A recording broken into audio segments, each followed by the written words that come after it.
긴 경주를 마친 60대에 우리를 가장 괴롭히는 것은 무엇일까요? 바로 관계입니다. 은퇴 후 배우자와 하루 종일 마주하는 시간이 어색합니다.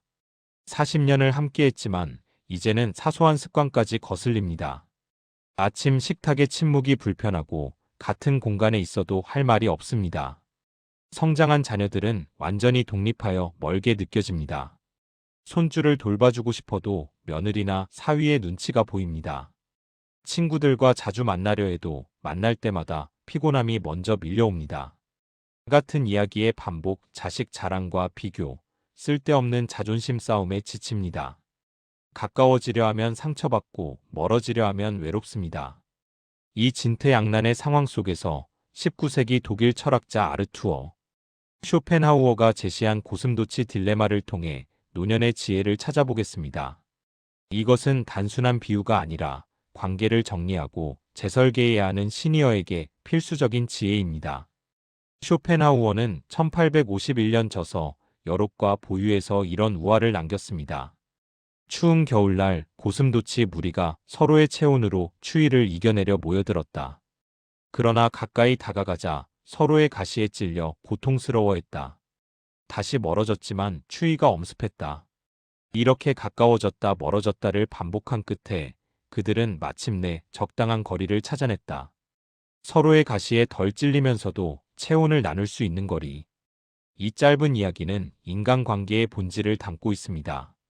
고슴도치의 추위는 인간의 근원적인 외로움이자 권태입니다.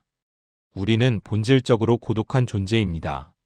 우리는 각자 자신의 의식 안에 갇혀 있고 아무리 가까운 사람이라도 그 사람의 내면을 완전히 이해할 수 없습니다. 이 근원적 고립이 바로 우리가 느끼는 외로움의 정체입니다. 우리는 이 추위를 견딜 수 없어 타인을 찾습니다. 고슴도치의 가시는 인간의 본질적인 이기심입니다. 가까워지면 필연적으로 우리의 이기심, 즉 욕구와 필요가 충돌하며 서로에게 상처를 줍니다. 여기서 쇼펜하우어는 냉정하고도 명확한 결론을 제시합니다. 진정한 지혜는 타인에게서 행복을 구하는 것을 포기하는 데 있다. 이것은 기대의 전환입니다. 우리는 타인에게서 행복을, 충족을, 의미를 구합니다. 배우자가 나를 이해해주면 행복할 텐데. 자녀들이 자주 찾아오면 행복할 텐데. 이런 기대 때문에 끊임없이 실망합니다. 관계를 완전히 끊으라는 말이 아닙니다. 대신 타인에게 의존해 행복을 구하려는 기대를 내려놓고 현명한 거리를 찾으라는 것입니다. 거리를 두면 외롭지 않을까요? 쇼펜하우어의 답은 명확합니다.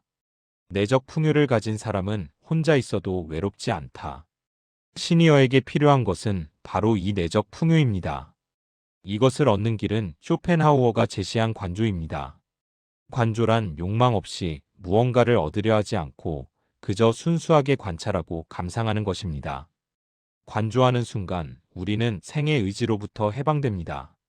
첫째, 지적 은둔 독서와 사색입니다. 쇼펜하우어는 평생 독서를 실천했습니다. 젊었을 때처럼 실용적인 목적이 아니라 순수하게 지적 즐거움을 위해 고전이나 문학을 읽으십시오. 플라톤, 세네카, 톨스토이, 도스토예프스키. 이들의 책은 수백 년을 견뎌온 지혜입니다. 책을 읽는 것은 인류의 위대한 정신들과 교류하는 가장 깊이 있는 관계 맺기입니다.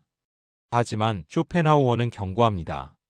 책을 너무 많이 읽고 사색을 하지 않으면 그것은 타인의 생각에 지배당하는 것이다. 책을 덮고 창밖을 바라보며 읽은 내용에 대해 깊이 생각하십시오. 저자의 말에 동의하거나 반박하며 자신의 관점을 만드십시오. 이 사색의 시간이야말로 내면을 풍요롭게 만듭니다. 이때 여러분은 타인이 필요 없는 지적 독립을 이룹니다. 둘째, 예술과 취미 일상의 관조입니다.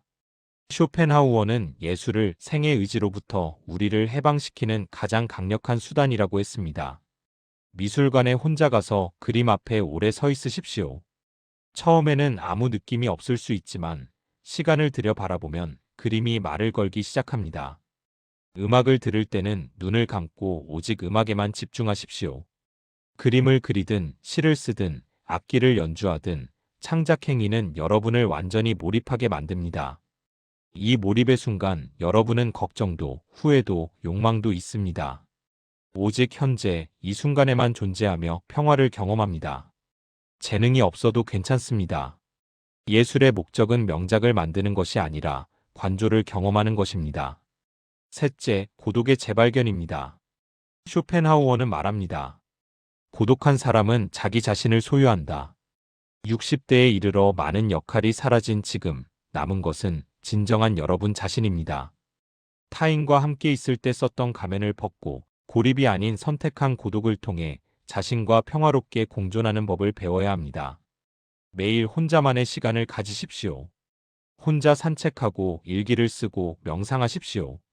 처음에는 불편할 수 있지만 이 시간을 통해 여러분은 자신을 깊이 이해하게 됩니다. 자신과 평화로운 사람은 세상과도 평화롭다. 여러분의 평화가 내부에서 올 때 자녀의 간섭이나 배우자의 불완전함 때문에 더 이상 상처받지 않습니다. 여러분은 이미 충만하기 때문입니다. 마지막으로 여러분께 질문을 남깁니다. 오늘부터 당신의 가시와 타인의 가시를 보호하기 위해 당신은 관계에서 몇 걸음을 물러설 것입니까? 물러서는 것은 포기가 아니라 지혜입니다. 고슴도치들이 거리를 둔 것은 서로를 버린 것이 아니라 서로를 더 잘 사랑하기 위해 거리를 둔 것입니다. 여러분도 사랑하는 사람들로부터 몇 걸음 물러서십시오. 그리고 그 빈 공간에 나 자신을 채우십시오. 책으로, 예술로, 고독으로. 내면이 단단해지고 풍요로워질 때 여러분은 다시 타인과 만날 것입니다. 필요해서가 아니라 선택으로. 의존해서가 아니라 자유로. 갈구해서가 아니라 나눔으로. 여러분 한 분 한 분이 상처받지 않으면서도 온기를 나누는 지혜로운 고슴도치가 되기를 기원합니다. 고맙습니다.